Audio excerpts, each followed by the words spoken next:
Hey guys, it's Sherman. I'm one of the techs here at VideoOneRepair.com.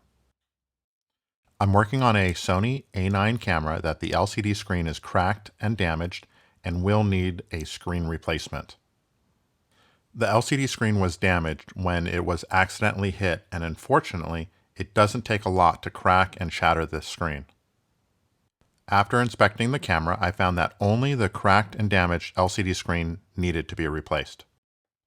This is a new LCD screen assembly. When this part is replaced, we only use a genuine Sony screen sourced directly from Sony. After replacing the LCD screen, it's now time to put the camera back together for testing. As you can see, the LCD screen has been replaced and the camera is working perfectly now. If you have any questions about having the LCD screen replaced on your Sony A9 camera, please give us a call or visit our website at VideoOneRepair.com.